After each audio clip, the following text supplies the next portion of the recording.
meus alunos queridos! Voltei aqui na Companhia Jurídica nesta aula de exercícios para a prova da EMERGE que se avizinha agora em junho de 2023, né? Dia 4 de junho de 2023. Então, essa é uma aula novinha, fresquinha, só para você, né? Gravada para que você consiga ir fazer esse treino final. Estou sempre à sua disposição, por e-mail e nas redes sociais. O material você receberá. Vamos lá? Então, vamos embora. Vamos analisar a nossa primeira questão? Gente, aqui é muito comum que as questões da prova de entrada sejam verdadeiros casos concretos. Por quê?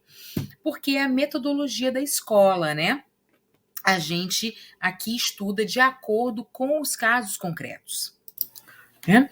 Então, vamos analisar a nossa primeira questão, que envolve aqui controle de constitucionalidade e direitos fundamentais.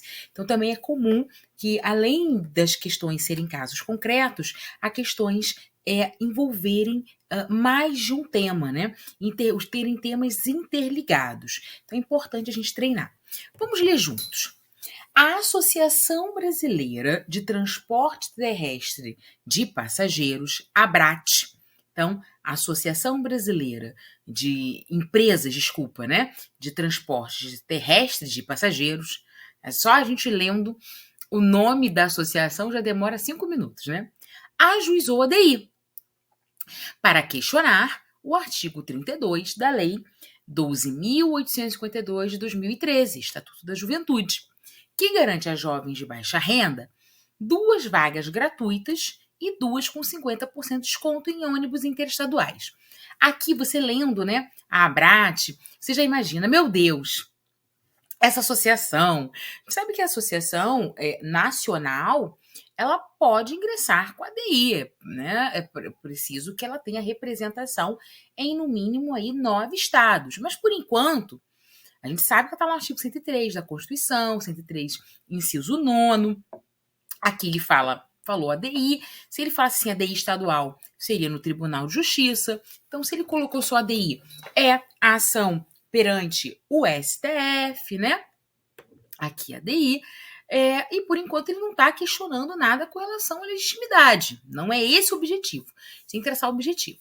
Segundo ponto. Está aqui, para questionar o artigo 32 da Lei 12.852, que é o de 2013, que é o Estatuto da Juventude.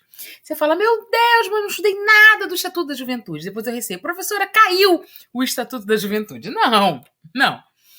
Porque o artigo foi colocado aqui na prova e os senhores fazem também a prova com vadimeco, mas a associação ingressou com a ADI, afirmando que essa norma, que é uma norma infraconstitucional, fere a Constituição. É para isso que se ingressa a ADI. Maravilha. O que nos conta o artigo 32? Vou ler aqui com os senhores, vou nem pegar o meu vadimeco. Ele coloca para você, ele costuma fazer isso, então colocou na prova o artigo. No sistema de transporte coletivo interestadual, né, ônibus entre 2 estados, observar-se-á, nos termos da legislação específica, a reserva de 2 vagas gratuitas por veículo para jovem de baixa renda. Então, um jovem de baixa renda vai ter 2 vagas aí gratuita nesse veículo, transporte, locomoção. 2, a reserva de 2 vagas por veículo com desconto de 50%, no mínimo, no valor das passagens, no mínimo, pode ser até 60%, 70%, no mínimo 50%, para jovens de baixa renda, a serem utilizados após esgotadas as vagas previstas no inciso 1. Então, eu só posso vender com desconto depois que eu concedo as 2 vagas gratuitas. Parágrafo único. Os procedimentos e os critérios para o exercício dos direitos dos incisos 1 e 2 serão definidos em regulamento. Então, isso aqui é uma lei geral, né, abstrata, vai ter um regulamento para dizer qual é o jovem que se encaixa na classificação jovem de baixa renda. Será que é você? Será que é um outro jovem? Então, quem é que se classifica para utilizar, usufruir desses 2 direitos? O regulamento vai dizer. Até então, meus queridos, tudo perfeito, mas a associação está questionando esse artigo. está dizendo que ele é inconstitucional. Próxima página. A autora argumentou que, sem especificação de uma fonte de compensação às empresas, o benefício seria inconstitucional. A Constituição costuma dizer que toda vez que eu tenho, de fato, uma benesse, é necessário ter uma fonte de custeio. Então, era necessário dizer que essas duas vagas aqui que não serão vendidas, e essas duas que serão vendidas por no mínimo 50%, deveria especificar a fonte de compensação, de onde aquela empresa retirará, né, a compensação sobre aquele valor, entre aspas, perdido. Aí ela pergunta: o STF concordou com o pedido formulado na ADI? Esse artigo 32 do Estatuto da Juventude é constitucional? Então veja a pergunta. A pergunta não quer saber da legitimidade, você pode até colocar depois, mas o âmago, isso que é importante na prova de entrada, o objetivo da pergunta mesmo é saber o seguinte: esse artigo aqui, né, o artigo 32, fere ou não fere a Constituição? Né? Será que aqui nós temos algumas dicas? E aí a gente tem que ter um feeling. Por quê? Eu botei aqui para você que se trata de controle de constitucionalidade e de direitos fundamentais, mas lá não terá. Então veja, meus amores, quando ele diz que tem uma lei que vai conceder um benefício, tá? Tá concedendo benefício aqui, 2 benefícios. E não tem uma contrapartida financeira, ele fala, não tem uma fonte de especificação, isso nos leva para que área da Constituição? Ordem econômica. Artigo 170. Aquele artigo que você não lê. Você fica enredado no artigo 5º, não vai para o artigo 170. Né? É o artigo 170. Ótimo. Então, lá nós temos as regras de ordem econômica na Constituição. A Constituição privilegia a ordem econômica. A Constituição privilegia, né, as funções privadas para ter ali seu ganho financeiro, seu ganho econômico. Ótimo. Mas, além da ordem econômica, nós temos também direitos fundamentais. E dentre os direitos fundamentais, todos os direitos fundamentais, meus amores, todos, pense em um. Olha, de vida até meio ambiente. Todos os direitos fundamentais possuem um custo. Não existe direitos fundamentais sem custos. Não existe. Esse aqui é o direito ao transporte. Né? Direito fundamental que está lá no artigo 6º da Constituição. Ele é um direito fundamental social, de segunda geração ou segunda dimensão, como queira chamar, né? Ele está lá no artigo 6º da Constituição. Ótimo. Então, vejam, senhores, muitas vezes esses jovens precisam se deslocar para um local para fazer uma prova em busca de um emprego e não conseguem. Por quê? Por causa do valor da passagem. E aí, o que a lei vem? A lei vem propiciar um direito fundamental. Então, aqui eu tenho que sopesar a ordem econômica com o direito fundamental. O que você colocou? Você acha que essa norma é constitucional? Que ela é inconstitucional? Olha aí o que o STF decidiu. Que não, a norma é constitucional, né? Quando ele pergunta, olha a pergunta dele. O artigo 32 é inconstitucional, né? O STF ele concordou com o pedido formulado na ADI? Não, ele não concordou, né? Porque o artigo 32 ele é constitucional. Por que ele é constitucional? Ele fala, por não ofender o direito de propriedade, porque você continua tendo direito de propriedade, né, dos ônibus, daquela atuação. E os princípios da ordem econômica e o do equilíbrio econômico-financeiro dos contratos administrativos. É uma concessão ali de ônibus. Se a lei trouxesse que 10 vagas deveriam ser gratuitas para os jovens, iria ferir, obviamente, porque haveria uma desproporcionalidade. Ali são 2 vagas, né? Há reservas de vagas. E aí ele vai falar: a norma impugnada concretiza direito ao transporte. Sempre que eu tiver já indício de resposta, né? Uma norma que tá concretizando um direito fundamental, nós vamos pugnar pela constitucionalidade dessa norma. Então, a norma concretiza o direito ao transporte a um grupo vulnerável economicamente e constitucionalmente tutelado. Nós temos um capítulo da criança, do adolescente, da juventude e do idoso na Constituição. Tati, eu não sabia, porque você não vai até o final da Constituição. Temos um capítulo tutelado para isso. E ele diz que os procedimentos e os critérios serão definidos em decreto regulamentar. Ele fala aqui, ó, ele não deixa sem regulamento. Ele não fala assim, fica ao arbítrio. Então vai ter um regulamento para definir, né, os critérios de quem poderá utilizar, por exemplo. Então ele deixa muito claro a gratuidade do transporte interestadual de passageiros em favor dos hipossuficientes, assegura-lhes a liberdade de locomoção, que é um instrumento indispensável para o acesso a outros direitos básicos, além das externalidades positivas de âmbito social, bem como a integração nacional e o desenvolvimento regional. O que é externalidades positivas? É quando aquele ônus, ele não é suportado apenas pelo Estado, internamente pelo Estado, ele é suportado pela sociedade. Mas aqui, quando ele é suportado também pela sociedade, há uma externalidade. Só que aqui é positiva. Por que é positiva? Porque é para a concretização de um direito fundamental. A Constituição Federal preceitua que a livre iniciativa e a propriedade privada devem ser compatibilizadas com o objetivo da redução das desigualdades regionais e sociais, de forma a assegurar a existência digna a todos, conforme os ditames da justiça social. É a interpretação que a gente retira lá do artigo 170 da Constituição e os seus incisos. Mas veja que eu botei aqui ao final. Desde que não acarrete ônus excessivos aos atores privados, né? É a mesma coisa.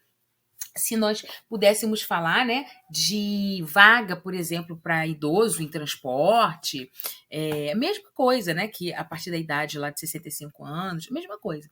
Desde que não acarrete ônus excessivo aos atores privados, o Estado pode, em especial no caso de contratos administrativos, intervir na ordem econômica para assegurar o gozo de direitos fundamentais de pessoas em condição de fragilidade econômica e social, implementando políticas públicas que estabeleçam meios para a consecução da igualdade de oportunidades e da humanização das relações sociais, né, dando concretude à cidadania e dignidade da pessoa humana.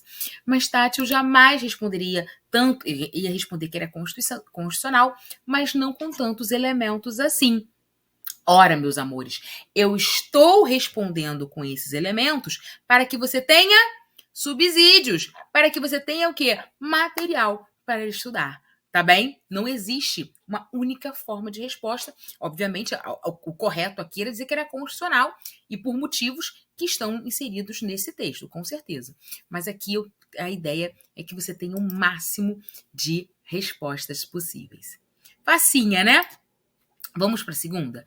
A segunda é sobre direitos fundamentais. Vamos analisá-la. Vamos lá. Regina é servidora pública. Tá bem. Ó, outro caso concreto, tá vendo? Outro caso concreto. Ela se filiou à Associação de Agentes da Polícia Civil. Marca essa palavra, se filiou. Se filiou, se associou. Tá me lembrando alguma coisa, Tati? E passou a ter descontado mensalmente seu contra-cheque as prestações da associação.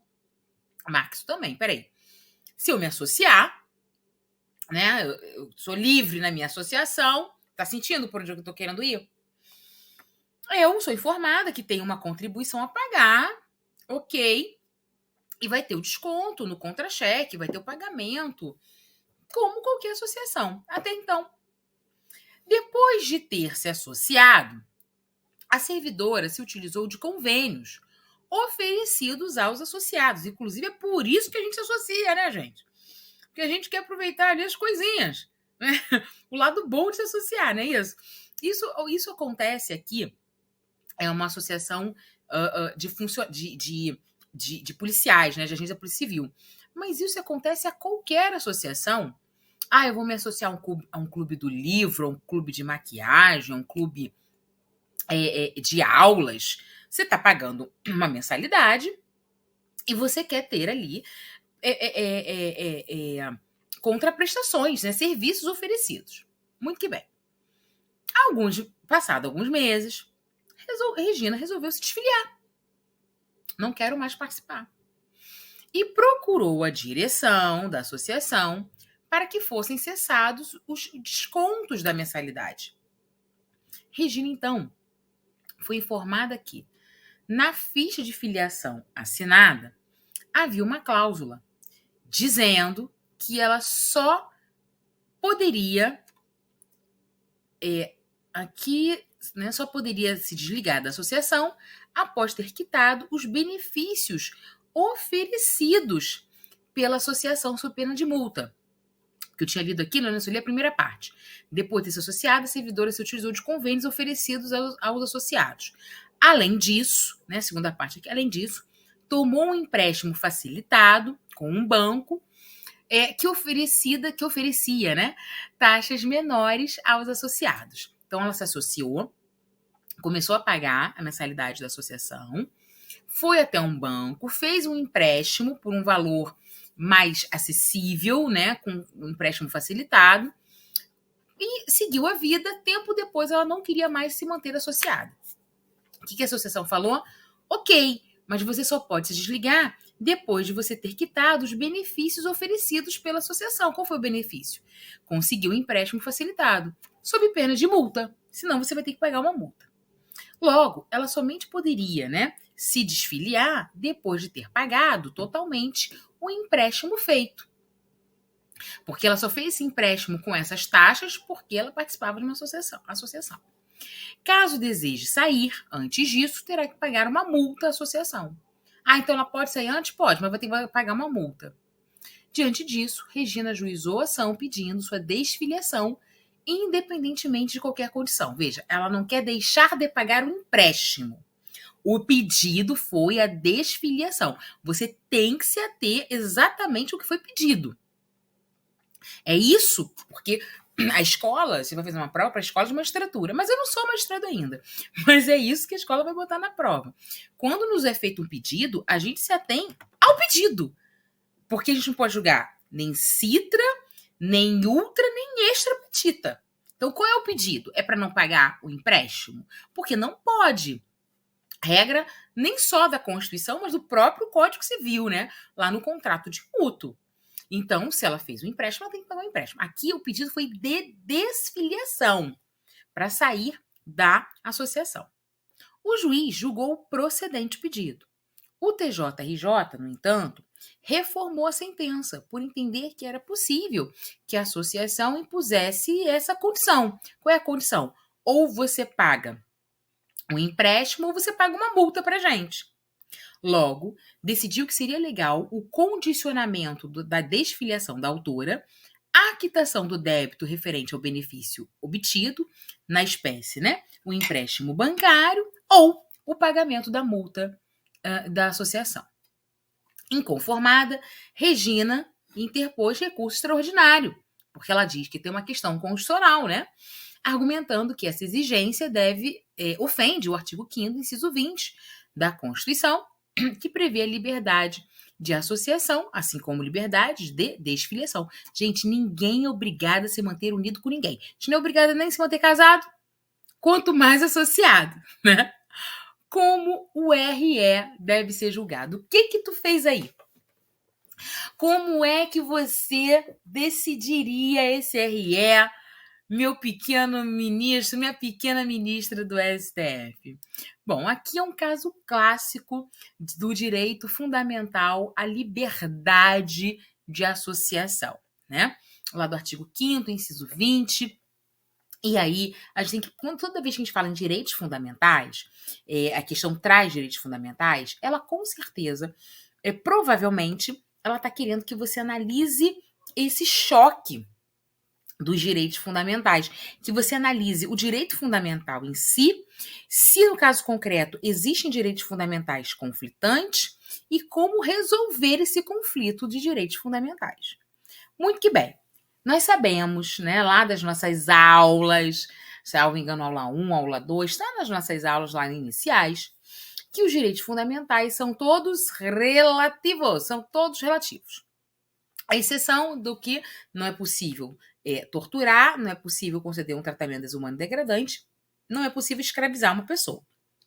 Fora isso, todos os direitos fundamentais são relativos até mesmo à vida, quiçá a liberdade. Então, a liberdade ela é um direito fundamental e, como todo, é um direito fundamental relativizado. Muito que bem, relativizado, que eu falo que não é absoluto, ele não é exercido de forma absoluta, ele tem limites. Então, se os direitos fundamentais possuem limites, quem é que dá limites para esses direitos fundamentais, gente? Onde é que eu encontro a restrição a esses direitos fundamentais?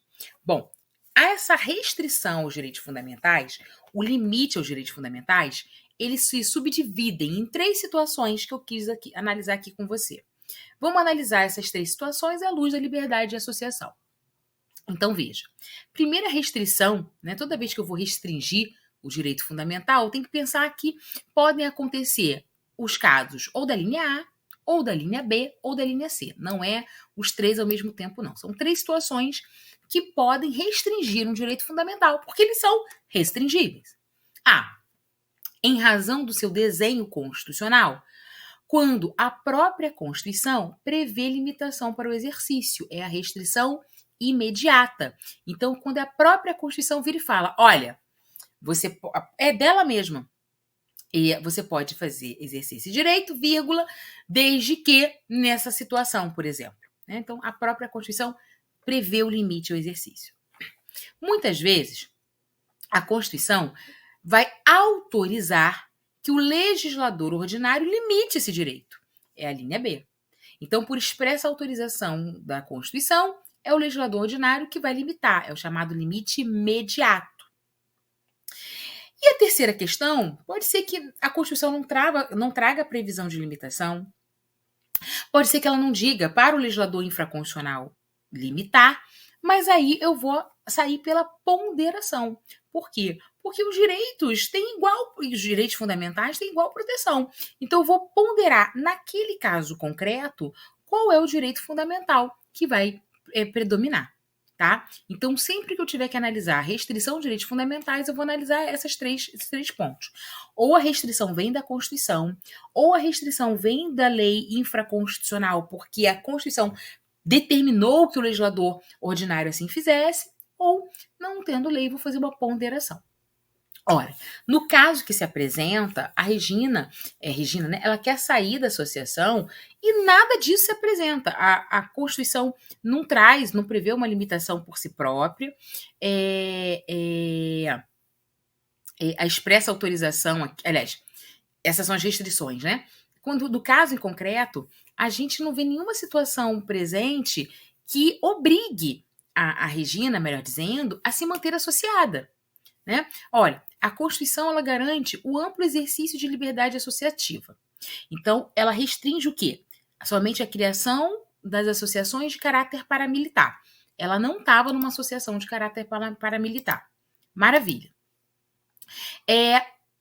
Considerando, como eu falei, os instrumentos próprios do direito civil com relação lá ao contrato que eu havia falado, não há nenhum princípio ou regra que pode ser invocado aqui para impedir que ela saia dessa associação. Por que não há?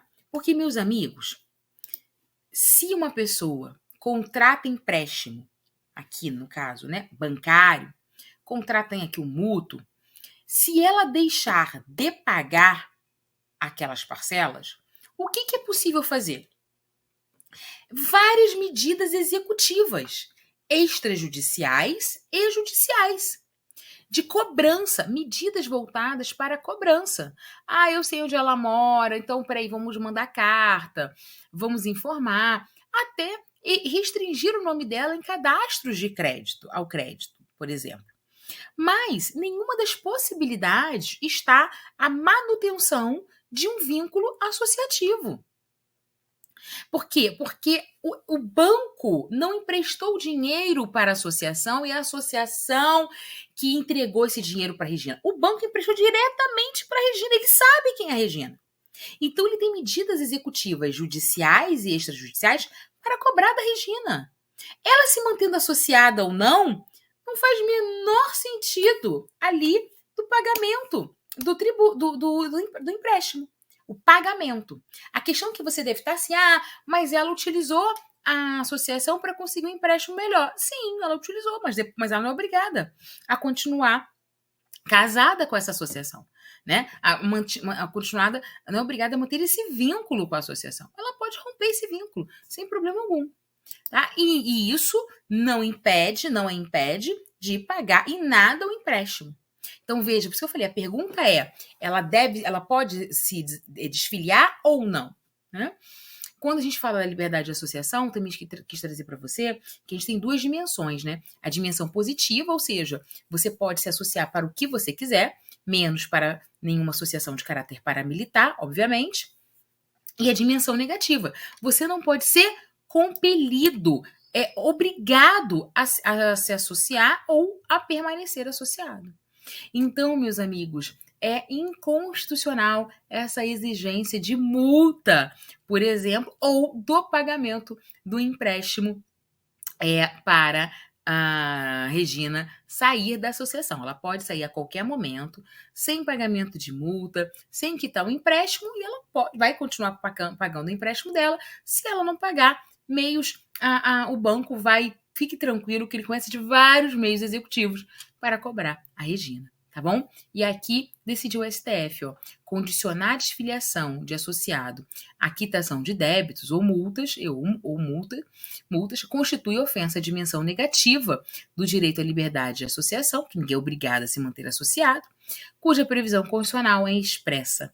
É inconstitucional o condicionamento da desfiliação do associado à quitação do débito referente a benefício obtido por intermédio de associação ou ao pagamento da multa, tá bem? Então, ela pode sim sair, vai pagar o empréstimo dela, vamos torcer para ela continuar pagando, mas ela não precisa se manter associada. Tati, mas essa multa? Não precisa pagar multa, porque você não tem que pagar multa para se desassociar. E se não tivesse nesse caso? Era possível a cobrança de uma multa? Não, gente. Não é possível. Agora, o que você deve estar aí pensando? Você falou, não concordo. Você pode estar pensando naquele prazo de 1 ano, às vezes, que a gente tem que ficar na academia, né? Para poder sair ali sem multa, ou se filiar a alguns planos de telefone celular durante um tempo, para poder depois trocar, fazer a portabilidade sem multa. Veja bem, por que isso é constitucional? Né? Aqui, o condicionamento é, de fato, uma prestação de serviço. A associação, ela não presta um serviço. Ela fez com que tivessem algumas benesses por fazer parte da associação.